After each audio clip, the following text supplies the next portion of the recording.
Baik, suara saya kedengaran, Bu? Bismillahirrahmanirrahim. Assalamualaikum warahmatullahi wabarakatuh. Waalaikumsalam. Prof.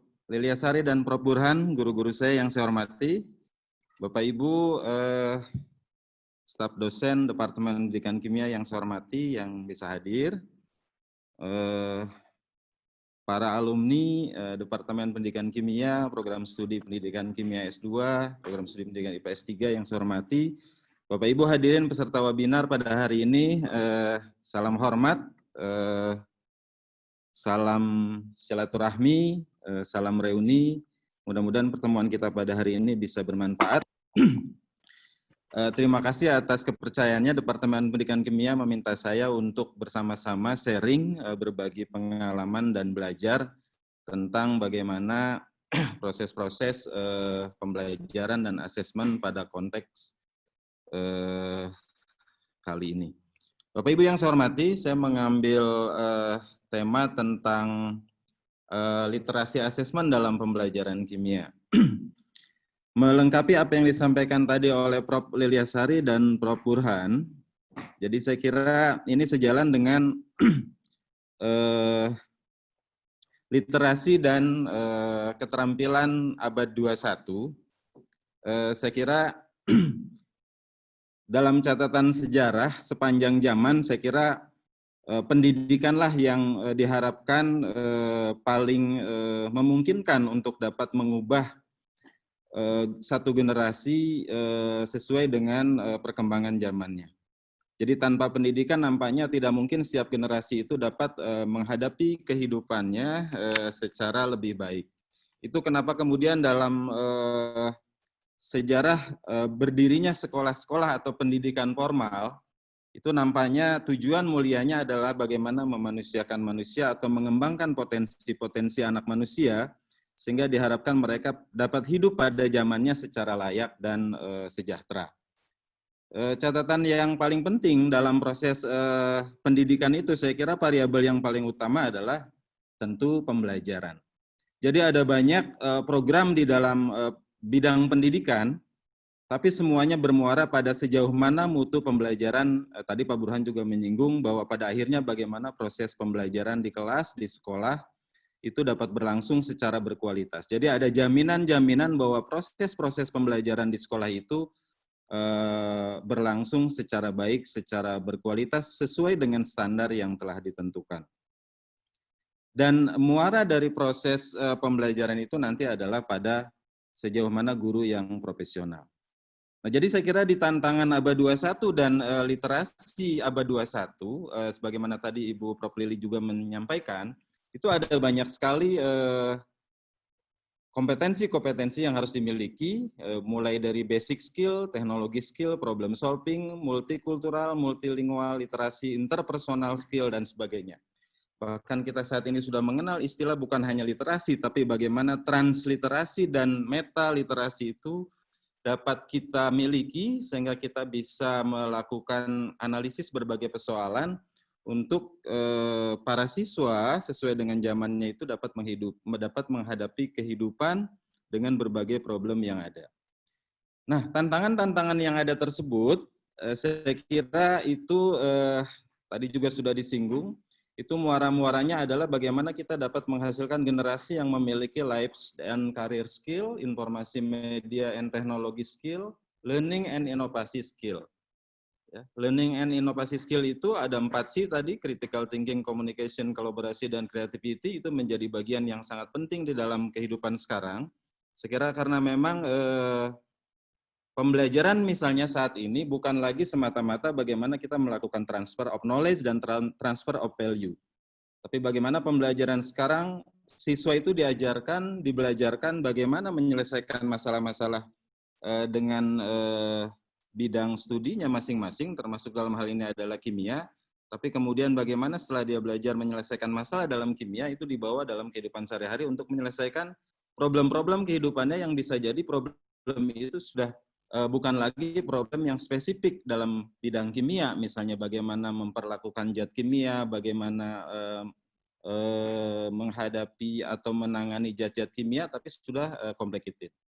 Nah, itu pun saya kira harus didukung dengan banyak supporting system, baik dari sisi lingkungan belajar, pengembangan profesional, kurikulum, dan standar-standar dalam asesmen. Nah, Bapak Ibu sekalian, saya kira dalam banyak literatur, para ahli itu sudah menggariskan bahwa sehebat apapun tantangan zaman dalam dunia pendidikan, tadi yang paling utama domainnya adalah variabelnya adalah pembelajaran, dan pembelajaran yang berkualitas salah satu faktornya juga adalah didukung oleh guru yang berkualitas. Dan guru yang berkualitas itu adalah guru yang mampu melakukan perancangan pembelajaran secara baik, pengelolaan pembelajaran secara baik, dan penilaian pembelajaran secara baik. Nah, sehingga kita berharap guru-guru yang berkualitas itu adalah guru-guru yang mampu merencanakan pembelajaran, bukan hanya merencanakan, tapi kemudian juga mengimplementasikan, bukan hanya mengimplementasikan, tapi juga mampu melakukan asesmen di dalam pembelajaran. Jadi saya kira dalam konteks mikro, asesmen itu mungkin kita lebih fokus ke pembelajaran di dalam konteks pembelajaran di kelas. Dan secara makro, istilah asesmen kita bisa tarik ke wilayah yang lebih luas, yaitu evaluation. Nah, bicara tentang guru profesional, jadi di dalam Undang-Undang Guru dan Dosen, di dalam Undang-Undang Sistem Pendidikan Nasional, semua sudah distandarisasi di Indonesia bahwa guru yang profesional itu kata kuncinya adalah mampu mendidik, mengajar, membimbing, mengarahkan, melatih, dan yang warna merah itu adalah menilai dan mengevaluasi peserta didik. Jadi tidak mungkin guru yang profesional itu hanya mampu melakukan pembelajaran tadi kemudian selesai, begitu seperti Prof. Burhan katakan. Tapi guru yang profesional adalah guru yang mampu melakukan plan do see gitu ya, dalam bahasa lesson study, mendidik mengajar, bukan hanya transfer of knowledge, tapi juga mendidik bagaimana melakukan transformasi nilai-nilai yang baik dalam kehidupan masa lalu, masa kini, dan masa mendatang untuk generasi yang pada zamannya yang barangkali lebih kompleks ke depan sesuai dengan tantangan yang tadi itu. Nah, itu yang pertama. Kemudian yang berikutnya, di dalam standar Permendikbud di Indonesia termasuk Undang-Undang Guru dan Dosen dan Standar Pendidikan Nasional, memang sudah digariskan bahwa yang namanya guru profesional itu dari sisi kompetensi pedagogiknya bukan hanya mampu melakukan pembelajaran memanage kelas, tapi juga mampu menyelenggarakan. Jadi ini saya coba publish dua dari beberapa subkompetensi, kompetensi yang harus dimiliki oleh guru profesional, itu adalah poin 8 itu menyelenggarakan penilaian dan evaluasi proses dan hasil belajar. Jadi penilaian dan evaluasi yang dilakukan itu bukan hanya di proses, tapi juga di hasil belajar. Ini tentu sesuai dengan karakteristik kimia sebagai sains yang syarat dengan muatan produk dan proses bahkan nilai yang harus kita transfer kepada para siswa kita atau mahasiswa. Nah, subkompetensinya dari kompetensi 8 itu adalah yang 8.4 itu bagaimana mengembangkan instrumen penilaian dan evaluasi proses dan hasil belajar. Jadi guru yang profesional bukan hanya menerapkan dan memahami prinsip-prinsip asesmen proses dan hasil belajar, tapi juga harus mampu mengembangkan instrumen yang warna biru itu. Mampu mengembangkan instrumen penilaian dan evaluasi proses dan hasil belajar. Bahkan di KD 9, ini digariskan kita itu, guru yang profesional, dosen yang profesional itu, harus mampu memanfaatkan hasil penilaian dan evaluasi untuk kepentingan pembelajaran. Artinya tidak setelah belajar tadi selesai menurut Prof. Burhan, tapi juga harus dilakukan, data-data itu dilakukan, dianalisis untuk melakukan feedback, baik untuk pengayaan, enrichment, maupun untuk remedial. Nah, itu saya kira menjadi sesuatu yang harus kita garis bawahi sangat penting terkait dengan guru profesional dalam bidang asesmen pembelajaran.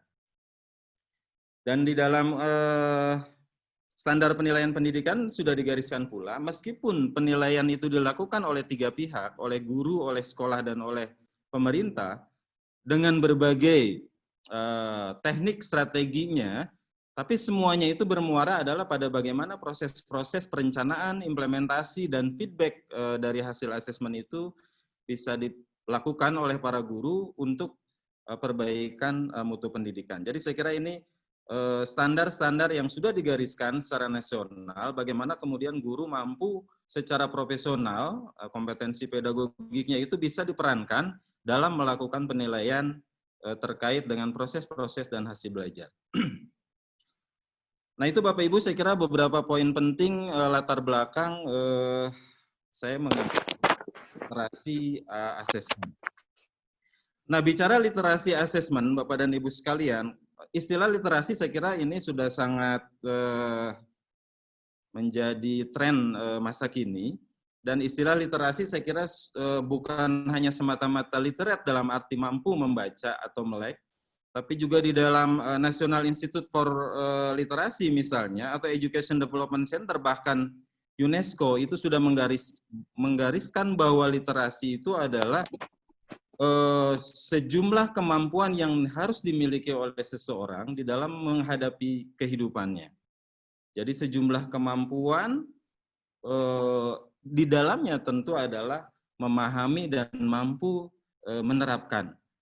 Dalam konteks asesmen, saya ingin mengangkat bagaimana kita sebagai guru atau sebagai dosen atau sebagai ahli mampu memahami prinsip-prinsip asesmen yang berkualitas, kemudian juga bertindak sesuai tujuan pembelajaran yang dirancang.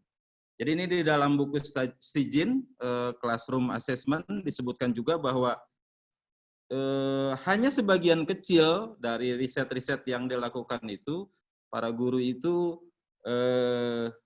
mengikuti, memahami, mempraktekkan prinsip-prinsip asesmen yang berkualitas itu, karena lebih banyak di dalam proses-proses guru pembelajar itu, bagaimana melakukan proses-proses pembelajaran yang berkualitas, porsinya masih sangat minim untuk bagaimana melakukan asesmen yang berkualitas. Nah, kalau kita tadi merujuk pada guru profesional, bagaimana merencanakan, mengimplementasikan, dan merefleksikan atau mengevaluasi pembelajaran, saya kira asesmen literasi ini memegang peranan penting di dalam melakukan dukungan terhadap bagaimana asesmen itu mendapatkan tempat yang proporsional di dalam mendukung pembelajaran yang berkualitas. Nah, Bapak Ibu sekalian, perubahan-perubahan di dalam asesmen dan konsekuensinya saya kira kita sudah bergeser sekarang dari era asesmen untuk seleksi menjadi era asesmen untuk kompetensi. Sehingga competence based learning itu menjadi driver di dalam melakukan proses-proses asesmen. Kita tahu masa lalu bahwa proses-proses pembelajaran masih sangat didominasi pada proses-proses asesmen yang sifatnya lebih pada seleksi atau lebih pada memvonis, ya, siswa yang pandai dengan siswa yang tidak pandai, siswa yang pandai naik kelas, siswa yang pandai lulus, yang tidak pandai dibiarkan atau ditertawakan bahkan. Nah, prinsip-prinsip implementasi proses-proses asesmen seperti ini saya kira sudah harus kita tinggalkan, karena pada hakikatnya asesmen bukan hanya mengumpulkan data-data untuk pembelajaran dalam konteks seleksi, tapi juga asesmen ke depan adalah bagaimana mampu memotivasi siswa. Mampu memotivasi siswa, mampu mendudukan siswa secara profesional, secara proporsional, sejauh mana siswa itu dapat dibantu di dalam proses pembelajaran. Karena hakikat pembelajaran tadi adalah proses memaksimalkan potensi manusia, dan saya kira secara natural yang namanya manusia itu memiliki berbagai potensi, maka dengan keprofesionalannya, dengan kompetensi profesionalnya, guru harus mampu melakukan pendekatan di dalam melakukan asesmen dan pembelajaran terhadap siswa yang sangat heterogen itu. Jadi tidak melakukan penyamarataan di dalam melakukan pembelajaran dan asesmen tentunya. Nah ini tujuan-tujuan asesmen saya kira pada tren masa kini sesuai dengan tantangan yang ada, ya bagaimana asesmen itu ditujukan untuk bukan hanya melacak kemajuan peserta didik, melihat ketercapaian kemampuan, tapi juga mampu melakukan diagnostik dan menyimpulkan tentang apa yang harus dilakukan guru terkait dengan para siswanya di dalam proses pembelajaran. Itu beberapa tujuan, kemudian prinsip. Nah, beberapa aspek yang saya kira diukur dalam penilaian berbasis kompetensi itu, saya kira ada aspek-aspek kognitif, afektif, dan psikomotorik yang ini menjadi penting. Jadi tidak mungkin kita hanya menggunakan satu model, satu jenis penilaian ketika kita misalnya mau melakukan penilaian pada banyak kompetensi terhadap tantangan-tantangan yang ada. ketika kita mau menilai konten yang dikuasai oleh siswa, tentu instrumennya akan berbeda dengan ketika kita akan menilai bagaimana proses-proses berpikir siswa, bagaimana sikap siswa, dan bagaimana keterampilan-keterampilan siswa harus dinilai. Tentu itu harus menggunakan alat-alat yang berbeda satu sama lain. Nah, kemudian ini beberapa strategi penilaian hasil belajar. Saya kira ada assessment for learning. Jadi bagaimana assessment itu dilakukan bukan untuk memvonis siswa tadi yang pandai dan tidak pandai, yang naik dan tidak naik, tapi assessment ditujukan untuk memperbaiki proses pembelajaran. Jadi kalau prestasi siswa tidak bagus atau rendah, tidak semata-mata kita mengatakan siswanya tidak pandai. Tapi bisa jadi proses-proses pembelajaran yang kita lakukan, daya dukung yang ada barangkali harus ditinjau ulang. Nah, itu tujuan dari assessment for learning. Kemudian ada assessment of learning, ini yang paling banyak didominasi dalam proses evaluasi masa lalu. Saya kira informasi hasil asesmen digunakan untuk menentukan tingkat pencapaian hasil belajar siswa.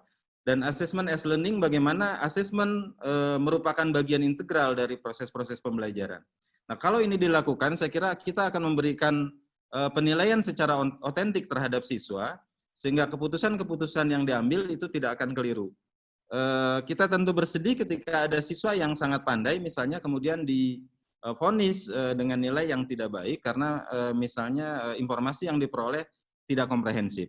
Nah, dengan assessment for learning, assessment of learning, dan assessment as learning, kita berharap informasi yang kita peroleh dalam proses pembelajaran menjadi sangat komprehensif, sehingga keputusan yang diambil oleh guru di dalam proses pembelajaran itu menjadi dilakukan secara adil. Nah, ini beberapa teknik penilaian berbasis kelas yang saya kira juga berbasis pada ke depan, saya kira dengan keprofesionalan guru yang terus dikedepankan, dengan undang-undang guru dan dosen, dengan guru sebagai jabatan profesional, saya kira proses-proses penilaian akan lebih mendominasi pada bagaimana proses penilaian yang ada di kelas. Jadi guru akan diberikan otoritas tinggi-tingginya, bagaimana dengan kemampuan pedagogiknya, mampu menilai siswa secara berkeadilan dengan berbagai teknik penilaian yang ada, baik tes tertulis, penugasan, sikap, proyek, dan sebagainya. Kemudian di dalam bukunya, Stijin juga sudah mencoba memformulasikan matching target with method. Jadi assessment method di sebelah kanan dan ke bawahnya learning target. Kalau kita ingin menargetkan understanding, deep understanding psikomotor dan produk dan afektif, saya kira memang assessment methodnya itu harus bermacam-macam. Sehingga kalau dikasih grade, barangkali misalnya simple understanding C1, C2 itu mendominasi metode assessment selected response and brief constructed response. Jadi selected response assessment semodel misalnya tes-tes pilihan berganda tanpa alasan dan sebagainya, ini barangkali cocok untuk menilai, menguji pemahaman tingkat rendah. Tapi kalau pada pemahaman yang sudah mendalam, yang tinggi, ini akan cocok dengan metode-metode asesmen yang esai. Nah, ini saya kira dalam konteks literasi asesmen, bagaimana para guru mampu memahami secara komprehensif berbagai metode asesmen kaitannya dengan target-target belajar yang begitu kompleks, dengan tuntutan-tuntutan masa kini yang begitu kompleks juga, tuntutan abad 21 yang saya kira menuntut bukan hanya pengetahuan yang diperoleh siswa dalam belajar, tapi juga proses berpikir yang dikedepankan, dan bukan hanya berpikir tingkat rendah, tapi juga berpikir tingkat tinggi. Nah, dari sisi teknik penilaian, saya kira kita tadi sudah melihat bagaimana penilaian sikap, ya, harus diobservasi, tidak mungkin lah sikap kita tanya dengan misalnya soal tes dan sebagainya. Kemudian untuk pengetahuan ini juga kita harus variasikan, bukan hanya tes tertulis, kalau memungkinkan juga kita bisa lakukan tes lisan, penugasan, dan lain sebagainya. Kemudian untuk keterampilan, bagaimana kita bisa mengembangkan tes-tes praktek, proyek, dan penilaian portofolio. Instrumen yang digunakan dapat berupa daftar cek atau skala penilaian. Jadi kita mengenal ada sejumlah metode penilaian dan ada sejumlah alat penilaian yang bisa kita gunakan secara proporsional untuk berbagai target belajar itu. Nah, apapun saya kira metode penilaiannya dan target yang dinilai, semua instrumen itu baik tes maupun non tes saya kira harus memenuhi persyaratan sebagai instrumen yang baik. Dilihat dari sisi substansi, dilihat dari konstruksi, dan dilihat dari sisi bahasa. Ini yang kemudian dari sisi substansi misalnya, kita harus konsisten bagaimana kompetensi yang dinilai itu harus betul-betul sesuai dengan kurikulum yang direncanakan dan proses-proses pembelajaran yang diimplementasikan. Ketika penilaian dilakukan tidak didasarkan pada proses pembelajaran dan RPS atau RPP yang direncanakan, ini menjadi sesuatu yang tidak baik dari sisi substansi. Begitu pula dari sisi konstruksi dan bahasa. Daya pikir anak-anak SD barangkali berbeda dengan daya pikir anak-anak SMA dan mahasiswa. Tapi kita juga harus berkomitmen bahwa tadi tidak mungkin anak-anak bisa berpikir tingkat tinggi kalau tidak dibiasakan dalam proses pembelajaran. Nah, ini harus dilakukan secara proporsional agar jangan sampai kemudian kita salah menempatkan, salah menilai, tapi juga tidak proporsional di dalam memberikan pembekalan terhadap siswa dalam proses pembelajaran yang dilakukan. Itu Bapak Ibu sekalian. Nah, kemudian bagaimana cara kita melakukan penilaian selama ini dan ke depan? Ini menjadi menarik, saya kira kalau kita memperhatikan proses-proses penilaian yang selama ini terjadi. Proses-proses penilaian yang selama ini terjadi, kita mengetahui bahwa guru, sekolah, dan sebagainya, ya kita bersyukurlah ya Pak Burhan bahwa saat ini ujian nasional itu sudah ditiadakan gitu ya. Mungkin ada yang pro dan ada yang kontra terkait dengan UN ini sejak lama saya kira. Kita tidak mungkin juga tidak melakukan penilaian dalam konteks nasional gitu ya. Karena tadi penilaian dilakukan oleh guru, oleh satuan pendidikan, dan oleh pemerintah. Nah, kalau pemerintah tidak melakukan penilaian secara nasional, saya kira ini juga menjadi sesuatu yang kita khawatir standar secara nasional itu tidak bisa diterapkan. Tapi kita berharap UN yang ditiadakan itu dapat tergantikan dengan ujian yang sejenis yang tren saat ini saya kira diistilahkan dengan istilah asesmen kompetensi minimal dan survei karakter. Nah, adanya asesmen kompetensi dan survei karakter, saya kira tidak kemudian guru lepas tangan dari sisi asesmen begitu. Karena kita tahu tadi bahwa asesmen harus dilakukan dalam konteks sekolah, penilaian berbasis kelas, itu dilakukan oleh guru, kemudian dilakukan oleh satuan pendidikan, dan dilakukan juga oleh pemerintah. Jadi tetap meskipun ada asesmen kompetensi survei karakter sebagai pengganti UN, meskipun UN sudah ditiadakan, tidak berarti kemudian asesmen ini menjadi bagian yang terlemahkan. Jadi saya kira bahkan ke depan sesuai dengan kompetensinya guru harus mampu melakukan persiapan asesmen secara baik, baik untuk melakukan penilaian dalam konteks penilaian berbasis kelas, penilaian satuan pendidikan maupun penilaian dalam konteks nasional atau penilaian yang dilakukan oleh pemerintah. Karena semuanya saya kira akan bermuara pada bagaimana proses pembelajaran yang berlangsung di sekolah, bagaimana kurikulum yang diberlakukan dengan turunan pada learning outcome-nya itu, penilaian harus didasarkan pada semua itu. Nah, asesmen kompetensi minimum, saya kira ini akan menjadi sesuatu tren menarik ke depan. Menariknya adalah bagaimana asesmen kompetensi minimum ini mampu menjadi driver dalam peningkatan tadi, high order thinking skill. Jadi kalau berpikir tingkat tinggi itu tidak dibiasakan dalam proses pembelajaran, maka asesmen kompetensi minimal yang katanya akan menggunakan framework PISA dan TIMSS, ini juga tidak akan menghasilkan apa-apa. Oleh karena itu kita berharap asesmen kompetensi minimum ini akan menjadi driver yang baik dalam proses-proses asesmen baik tingkat kelas maupun asesmen yang dilakukan oleh satuan pendidikan. Kita melihat misalnya dari beberapa survei, ada banyak misalnya yang dilakukan dalam proses-proses pembelajaran di sekolah, itu berbagai teknik yang dilakukan, tapi yang dominan memang tetap misalnya tes objektif. Kita tidak mengatakan bahwa tes objektif, tes esai, tes tertulis itu menjadi sesuatu yang tidak diperlukan lagi. Jadi begitu banyaknya asesmen alternatif, tetap saja saya kira harus mengkombinasikan sesuai tadi dengan target-target belajar yang harus dilakukan. Nah, dari sisi hasil tes kemampuan literasi kimia misalnya, Hari Sabtu kemarin Pak Hari juga sudah mengungkap banyak. Jadi kalau kita lihat dari sisi pengetahuan konsep, analisis teks, penggunaan konsep, analisis dan evaluasi data, ternyata memang dari sisi analisis teks dan artikel itu menjadi bagian yang paling mengkhawatirkan dari sisi prosentase kemampuan literasi kimia.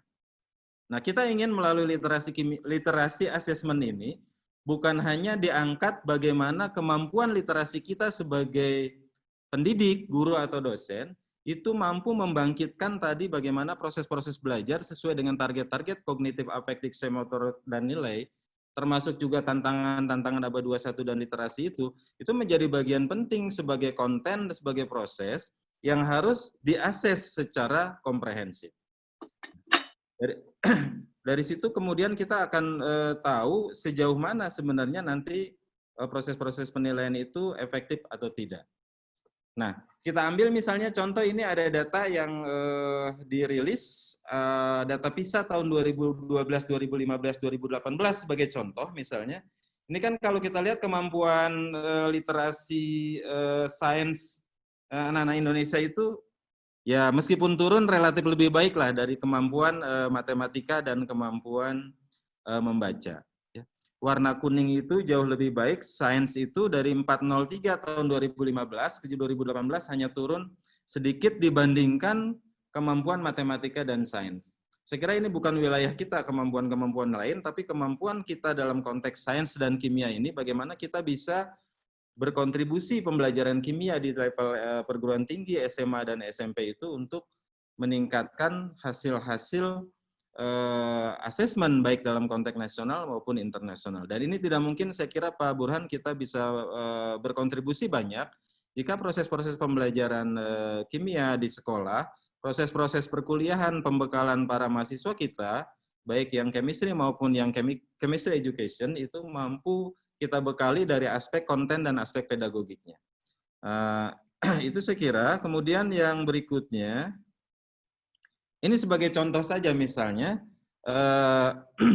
soal PISA yang kita ambil dari beberapa tahun yang lalu, tentang hujan asam misalnya. Nah, dalam konteks literasi itu kan kemampuan bagaimana tadi para siswa dalam konteks literasi kimia, bukan dalam konteks literasi asesmen, bagaimana para siswa memahami persoalan, memahami konsep, kemudian mampu diaplikasikannya. Kemudian bagaimana siswa berpikir tingkat tinggi, analisis, dan lain sebagainya. Nah, kalau kita lihat misalnya contoh soal di bawah di sini tentang hujan asam, ya, di sini dikatakan bahwa ada foto-foto dari patung-patung yang dibangun di Athena tahun 2500 tahun yang lalu.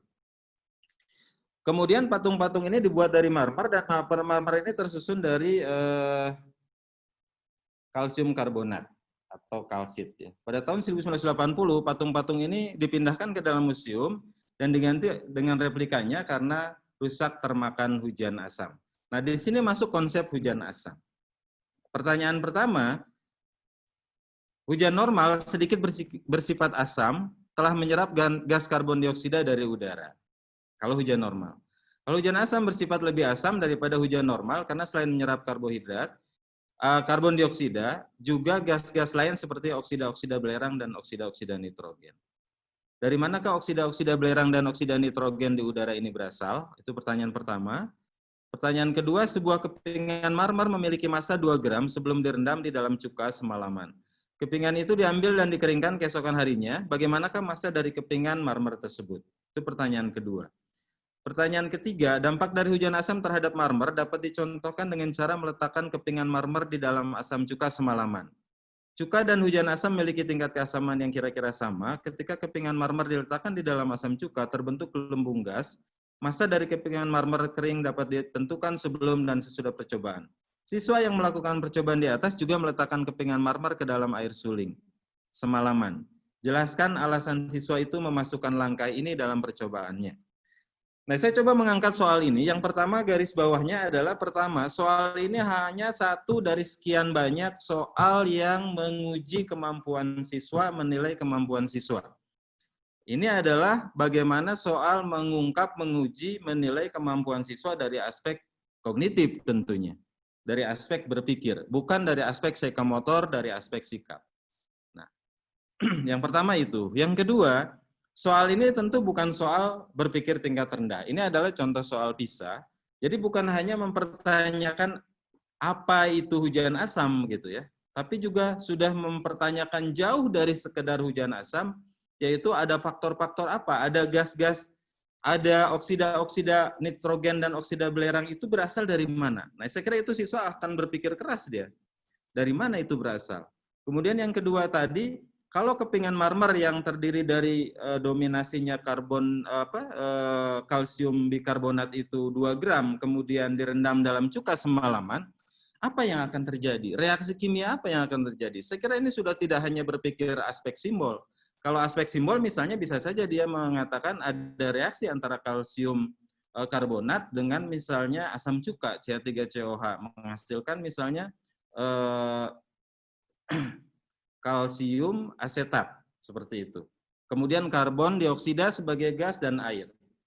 Nah, bagaimana reaksi yang terjadi? Bagaimana kemungkinan gas yang dihasilkan? Jadi berapa kira-kira marmer setelah semalaman itu beratnya? Apakah tetap atau bertambah atau berkurang? Nah, ini saya kira proses-proses berpikir yang sudah jauh lebih tinggi ketimbang hanya mempertanyakan misalnya hujan asam komponennya apa saja, kemudian hujan asam itu misalnya apa sebabnya. Jadi sudah pertanyaannya pada apa, mengapa, dan bagaimana, apalagi di pertanyaan yang ketiga sudah mempertanyakan kenapa misalnya sejauh mana peran asam asetat di dalam proses percobaan ketika misalnya marmer tadi dimasukkan ke dalam asam asetat. Saya kira ini menjadi sesuatu yang menarik, meskipun sekali lagi dari sisi target belajar ini hanya masuk pada domain kognitif. Domain afektif dan psikomotorik itu bagian lain yang harus dibekalkan kepada para siswa dalam proses pembelajaran yang harus diakses dengan menggunakan teknik-teknik asesmen yang lain. Nah, ini saya kira beberapa poin penting ketika kita akan menghadapi misalnya asesmen kompetensi minimal. Kemudian hal lain yang juga saya kira tidak kalah pentingnya di dalam melakukan penilaian masa kini dan ke depan adalah penilaian kinerja. Yang perangkat utamanya adalah tas dan rubrik. Nah, tas dan rubrik ini menjadi menarik karena di dalam melakukan penilaian kinerja, jangan penilaian kinerja, saya kira penilaian esai saja, itu kan rubriknya itu tidak sesederhana seperti misalnya kita membuat kunci jawaban selected response assessment dengan multiple choice, kuncinya A atau B atau C yang benar.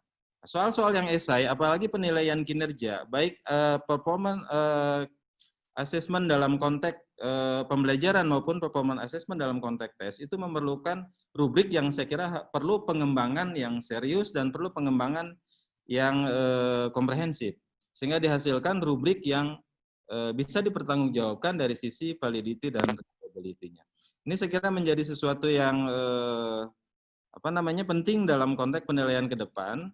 Jadi penilaian bisa kita lakukan secara komprehensif, tentu juga harus berdasarkan pada kriteria-kriteria bagaimana standar penilaian yang baik itu.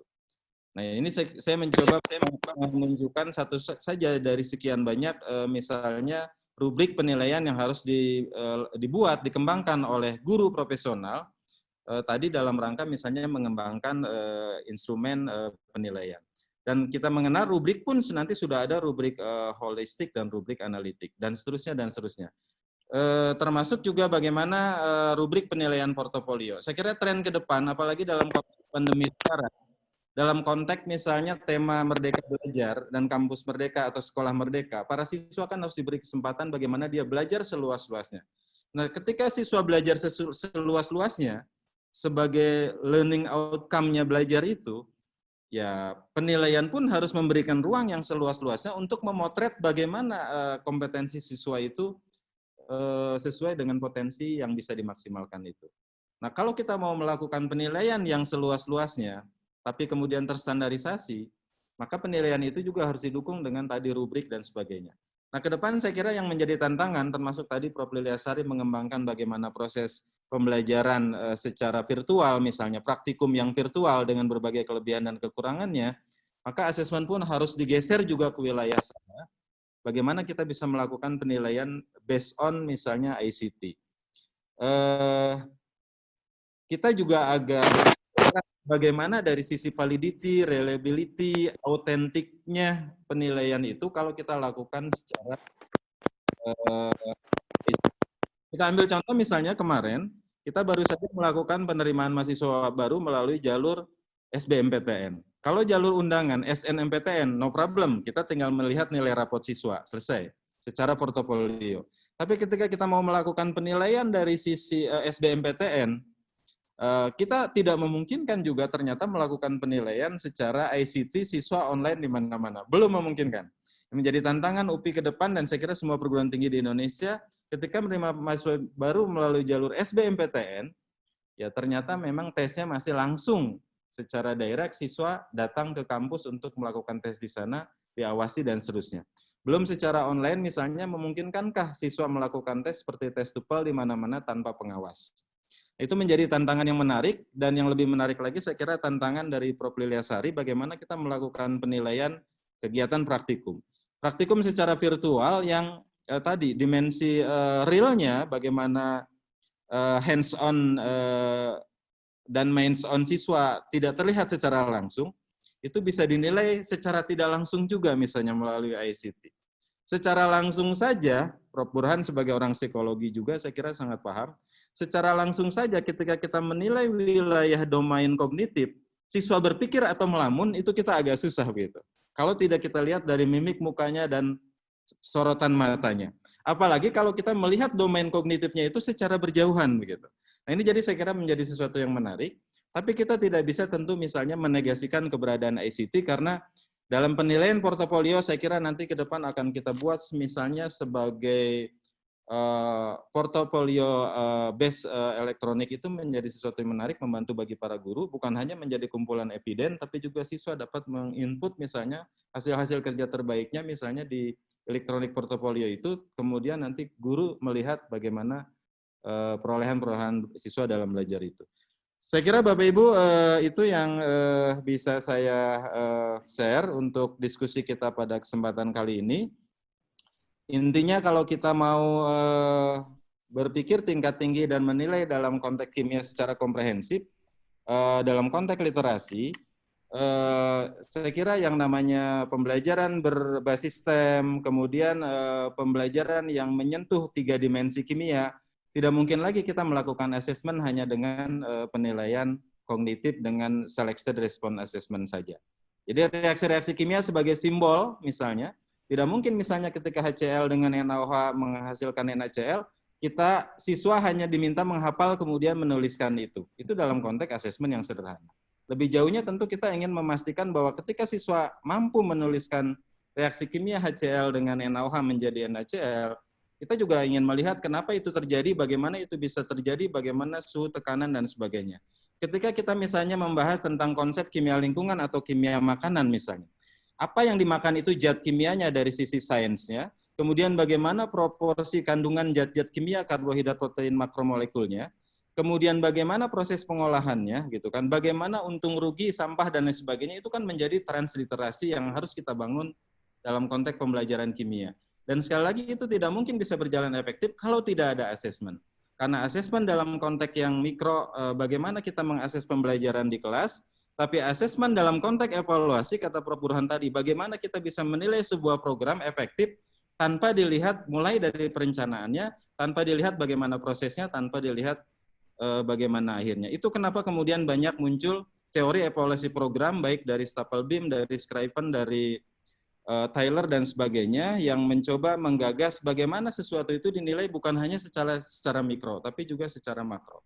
Jadi dalam hal ini saya kira literasi assessment, bagaimana kita memberi pemahaman kepada para guru, asesmen dalam konteks mikro dan evaluasi dalam konteks makro, itu dielaborasi secara komprehensif sehingga saling melengkapi.